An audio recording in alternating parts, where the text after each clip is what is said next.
जो कारवां बढ़ा है, रास्ते में लोग आ रहे हैं, ये किसी के बुलाए हुई भीड़ नहीं है। ये 1500 आदिवासी 17 नवंबर 1913 को जो शहीद हुए थे, उनका खून है और वो बदला लेने के लिए आई हुई है आज यहाँ। वो सपना पूरा करना है हमें। बड़े दुख की बात है कि 1913 में एक ही दिन में लाखों की जो संख्या इकट्ठी हुई थी गोविंद गुरु महाराज के नेतृत्व में, इसी पहाड़ी पे, इसी पहाड़ों पे आसपास के। और उस समय तत्कालीन जो राजा रजवाड़े अंग्रेजों की मदद से गोलियां चलाई और इस नरसंहार में इस पहाड़ी पे महिला भी थी, बच्चे भी थे, बड़े बुजुर्ग भी थे, जवान भी थे। और एक ही दिन में अगर 1500 लोग, 1500 के करीब लोग एक साथ मरते हैं, तो आसपास का जो मध्य प्रदेश, वर्तमान में राजस्थान, गुजरात, महाराष्ट्र, जो उसमें बिल टेरिटरी के नाम से जाना जाता था, उस इलाके में क्या स्थिति बनी होगी। हम देखते हैं हमारे गांव में, अगर गांव में कोई एक्सीडेंट हो जाता है, कि व्यक्ति मरता है, तो पूरे गांव को तकलीफ होती है, पूरा गांव दुखी होता है, पूरा गांव शोक व्यक्त करता है। और जिस परिवार का व्यक्ति की डेथ हुई है, वो परिवार सालों तक ऊपर नहीं आ पाता है। तो इसी पहाड़ी पे 1500 आदिवासी एक साथ मरे गए 1913 के दौरान। तो इस इलाके में कितना मातम छाया होगा, कितना डर घुसा होगा, कितना दुख हुआ होगा। ये जो गांव पड़ा था, वो गांव आज तक नहीं भरा है। तो वो लड़ाई किसकी लड़ रहे थे? मैं इन इतिहासकारों को कहना चाहूंगा, जिन इतिहासकारों ने भील प्रांत की मांग को लेकर यहां पर भक्ति के माध्यम से आंदोलन खड़ा किया था। भक्ति के माध्यम से उद्देश्य था, अंग्रेजों से लड़ाई थी कि हमारा अलग से भील प्रांत दिया जाए, ये उद्देश्य था, माध्यम भक्ति था। भक्ति के माध्यम से भील प्रदेश की जो लड़ाई लड़ी जा रही थी उस समय, और उस इतिहास को, उस सच्चे इतिहास को कई इतिहासकारों ने 2-4 लाइनों में सिमट दिया, कह दिया कि भक्ति आंदोलन हो रहा था और 1500 आदिवासी मारे गए। इस देश का तो ठीक है, लेकिन विश्व का एक भी इतिहास ऐसा नहीं मिलेगा, एक भी घटना ऐसी नहीं मिलेगी जहां सिर्फ भक्ति की जा रही थी और गोलियां चलाई थी। आपने केने गले उतरे, अगर हमारे पूर्वज सिर्फ नर्ग बजाड़ता, भजन करता, सिर्फ भक्ति करता, तो क्या इस बात से अंग्रेजों को दिक्कत थी क्या? भक्ति करने से सिर्फ दिक्कत नहीं थी, लेकिन भक्ति के माध्यम से समाज को जागरूक करके अलग बिलराज कायम कर रहे थे, उस बात से उन लोगों को दिक्कत थी। लेकिन इस इतिहास को बदल दिया गया, उस इतिहास को दबा दिया गया। मैं इस विचारधारा को धन्यवाद देना चाहूंगा, इस विचारधारा की शुरुआत में काम करने वाले लोगों को धन्यवाद देना चाहूंगा, जिसकी बदौलत दबा हुआ इतिहास वापस उजागर हुआ और आज लाखों की संख्या में इसी पहाड़ी पे ये कारवां खड़ा हुआ है। इस कारवां के साथ हर समुदाय का व्यक्ति यहाँ प्रतिनिधित्व कर रहा है, माइनॉरिटी का भी है, एससी समुदाय का भी है, ओबीसी का है, कई जनरल के भाई भी हैं। हमारे साथ वो हर व्यक्ति है जो मानवता में विश्वास करता है, जिसके अंदर छुआछूत है, भेदभाव है, जिसके अंदर शोषण की भावना है, वो व्यक्ति इस विचारधारा का हमेशा विरोध करेगा। जिस व्यक्ति के अंदर ये भावना है शोषण की, छुआछूत की, शोषण की, वो व्यक्ति हमेशा हमारा विरोध करेगा और हम भी ऐसे लोगों को विरोध करते रहेंगे हमेशा के लिए। हर उस व्यक्ति का, हर उस समाज का सम्मान करेंगे, हर उस व्यक्ति का सम्मान करेंगे। जो मानवता में विश्वास रखता हो, जो छुआछूत में विश्वास नहीं रखता हो, जो शोषण में विश्वास नहीं रखता हो, इन सभी लोगों का, उन सभी समाज का हम सम्मान करेंगे। हमारे पूर्वज भी करते आए थे और हम भी करेंगे। लेकिन अब वो वक्त नहीं रहा है। शोषण होता आया है समाज में। बिल प्रदेश की मांग है। कई लोग चाहते हैं, पूछते हैं क्यों।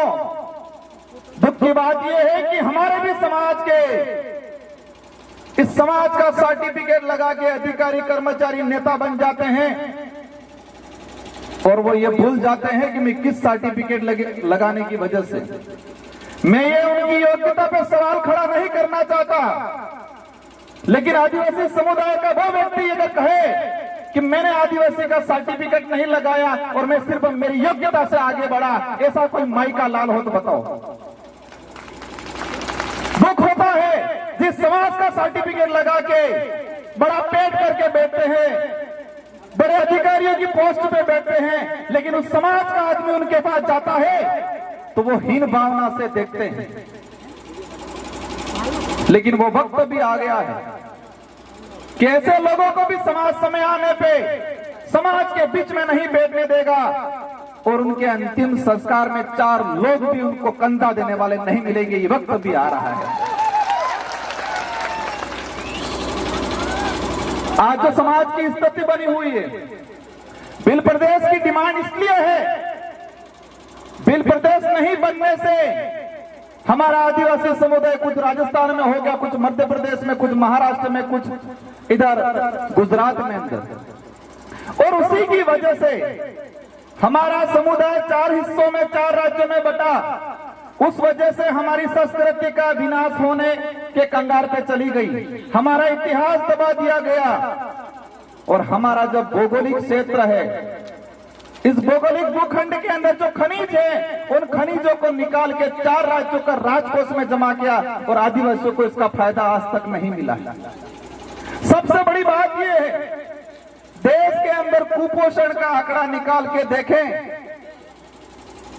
देश में कुपोषित इलाका अगर आता है, रेड इलाका, तो यही बिल प्रदेश की टेरिटरी जो वर्तमान में 4 राज्यों में बटा हुआ है, उसी इलाके के अंदर भुखमरी है, कुपोषण है, अशिक्षा है। और उसके जिम्मेदार उस समय तत्कालीन जो लोग राज्यों का पुनर्गठन करते थे, राज्यों का निर्माण करते थे, उन लोगों ने इस समुदाय के साथ अन्याय किया गया है। कई लोग कहते हैं कि नई पार्टियां, नई विचारधारा के लोग इस मांग को कर रहे हैं। हम तो 1913 में जो गोविंद गुरु महाराज ने जो मांग रखी थी, जिनके लिए 1500 आदिवासी शहीद हुए थे, उसी मांग को हम आगे बढ़ा रहे हैं। हम कोई नया काम नहीं कर रहे हैं। और इस बात को लेके कांग्रेस के भी कई नेताओं ने ये बात रखी है और वर्तमान में टीएडी मंत्री, और देखा है मैंने राष्ट्रीय पार्टियों के अंदर टीएडी मंत्री वो बनाया जाता है जो किसी के इशारे पे चलता है, उनको पर्ची पकड़ा दी जाती है और उनसे पढ़वा दिया जाता है। ऊपर माल खाली रे बिल्कुल अणा ऊपर मार जाते कि नहीं बोली। नंदलाल जी मेरा टीएडी मंत्री थे, भाजपा से ही बिलोंग करते थे। उन्होंने खुद ने कहा था बिल प्रदेश बनना चाहिए, तो बाबूलाल जी आप कौन सी खेत की मूली हो जो आज कह रहे हो नहीं बनना चाहिए। कई नेताओं ने, कांतिलाल जी पुरिया मध्य प्रदेश से, उन्होंने आपकी बात रखी थी। गुजरात के कई नेताओं ने बात रखी है और राहुल गांधी जी खुद यहां बोल के गए हैं कि आदिवासी इस देश का मूल मालिक है।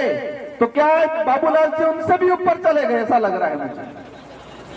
मैं कई बार कहता हूं, आज यहां पर जो आए हैं वो गरीब परिवार से आदमी आया है। इस आंदोलन में, इस कार्य में जो पहुंचा है गरीब परिवार से, जिसके पास पैसा नहीं है, दौलत नहीं है, बड़े बड़े बंगले नहीं है, गाड़ियां नहीं है, लेकिन वो यहां पर आया है क्योंकि उसका जमीन जिंदा है। इसका जमीन जिंदा है। उनके अंदर यह है कि मुझे आत्म स्वाभिमान की लड़ाई लड़नी है, मेरे पूर्वजों का अधूरा सपना पूरा करना है, ये दिमाग में है।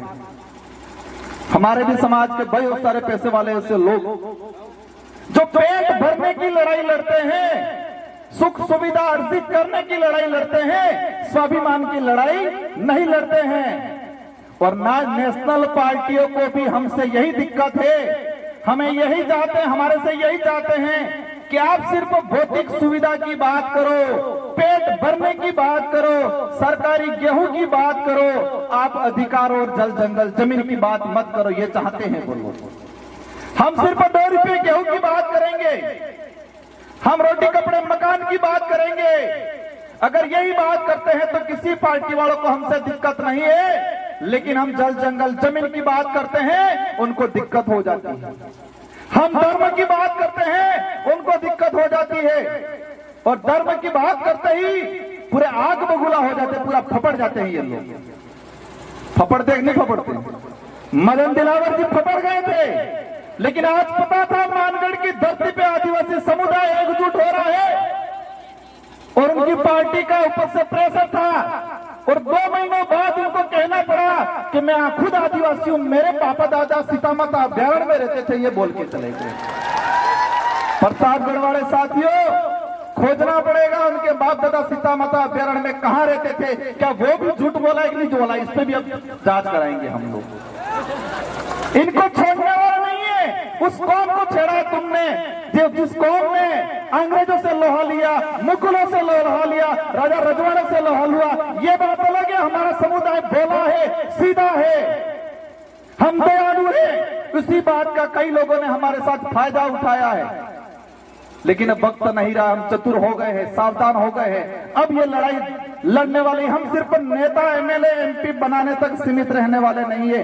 जिस तरह गोविंद गुरु महाराज का भक्ति के माध्यम से बिलराज कायम करने का उद्देश्य था, इसी तरह हम भी हमारा एमएलए एमपी बनाने के माध्यम से बिलराज कायम करने का हमारा जो लक्ष्य है वो पूरा करने वाले हैं।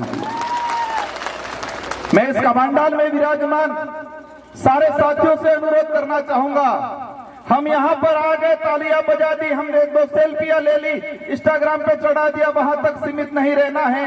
सबसे पहले हम सबको मजबूत होना है, और मजबूत दिमाग से होना है। क्योंकि कई बार हम कहते हैं आंख से अंधा है, कानों से बहरा है, इसको हम समझा सकते हैं, लेकिन दिमाग से अंधा है, उसका इलाज नहीं हो सकता है। आंख से अंधा है, कानों से अंधा बहरा है, पैर से विकलांग है, हाथ से विकलांग है, उसको हम रास्ता दिखा सकते हैं, वो बात मान लेगा। लेकिन जो दिमाग से विकलांग है, दिमाग से विकलांग है, उसका इलाज नहीं है। तो हमारे आसपास भी ध्यान रखना है, दिमाग से विकलांग कौन है। और देखा है ये राष्ट्रीय पार्टी वाले अधिकतर दिमाग से विकलांग हैं। उनको पर्चियां पकड़ाई जाती है, उनको बुलवाया जाता है, उनको खुद को नहीं पता है हम क्या बोल रहे हैं, क्योंकि वो दिमाग से विकलांग है। अगर दिमाग से विकलांग नहीं होते तो अपने विवेक से सोचते ये सही है गलत है। बाबूलाल जी आज कह रहे हैं, लेकिन उनको ये नहीं पता कि नंदलाल जी मीणा खुद चाहते थे बिल प्रदेश बनना चाहिए, और कई बार उन्होंने ये स्टेटमेंट दिया गया, क्योंकि वो दिमाग से विकलांग है। हम सबको पढ़ाई करनी है, और मैं इस मंच से कहना चाह रहा हूं, केंद्र सरकार से बहुत जल्दी बिल प्रदेश को लेके एक कमेटी गठित करके, इसका एक क्राइटेरिया कितना है, इसके हमारे पूरी कमेटी गठित करके काम कराने की कोशिश रहेगी बहुत जल्दी। और साथ ही आप लोगों को भी हमारे बच्चों को पढ़ाना है, क्योंकि शिक्षा ही वही हथियार है। अब गोलियों से या बंदूकों से या तीर कमान से काम हमारी कल्चर से जुड़ा रहेगा। वो अब लड़ाई कलम से लड़ी जाएगी। हमें पढ़ाई करनी है, खा पी के मजबूत रहना है, और आसपास के जो दिमाग से विकलांग है उनको समझाने की कोशिश करनी है। आज जो वर्तमान स्थिति बनी हुई है, धर्म की बात को लेकर चिढ़ते हैं हम लोगों से। मुझे लग रहा है संचालक महोदय साहब उठने की कोशिश कर रहे हैं। इन लोगों की पॉलिसी है धर्म के नाम से लड़ाओ, लेकिन हमें ध्यान रखना है, हमें धर्म के नाम से नहीं लड़ना है, न धर्म के लिए लड़ना है। हमको जल जंगल जमीन के लिए लड़ना है, धर्म के लिए नहीं लड़ना है। आदिवासियों को आदिवासियों से खत्म करने की नीति अपनाई जा रही है।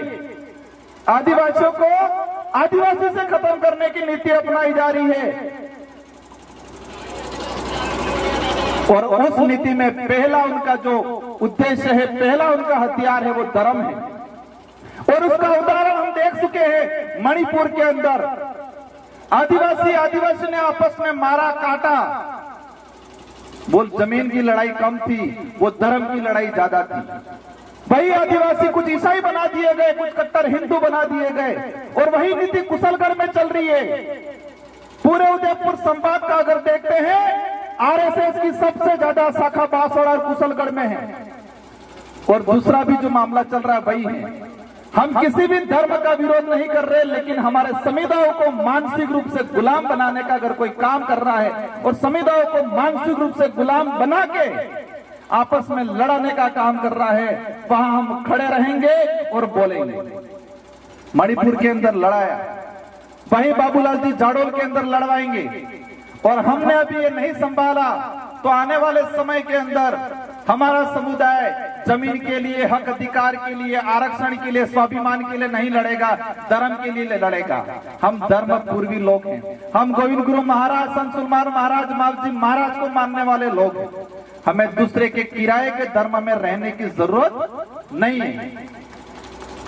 इसलिए हम सबको मजबूती से खड़े रहना है। और आज जो आए हैं, हम क्षमा चाहेंगे, कुछ असुविधा हुई होगी। आज मैं एक विधायक एमपी हूं, हमारे 4 विधायक हैं, और हम आज से कह के जाना चाहेंगे, अगली बार बहुत शानदार व्यवस्था मिलेगी आप लोगों को। और कोशिश रहेगी, और आप सबको मिलकर कोशिश करनी है कि अगली बार ये पहाड़ी तो ठीक है, लेकिन वो पहाड़ी भी डग जाए, इतना कारवा बढ़ाना है इस बार। मोदी जी भी मजबूर हो जाए सोचने के लिए कि बिल प्रदेश के वासी जग चुके हैं, और इस कार्य में हम हर समुदाय को साथ में लेंगे। इस इलाके में रहने वाले कोई भी समुदाय हो जो मानवता में विश्वास करता है। डिसीजन न्यूज़ના બીજા વિડિયો જોવા માટે ચેનલ સબસ્ક્રાઇબ કરો અને બેલ આઇકન બટન પર જઈ ક્લિક કરો।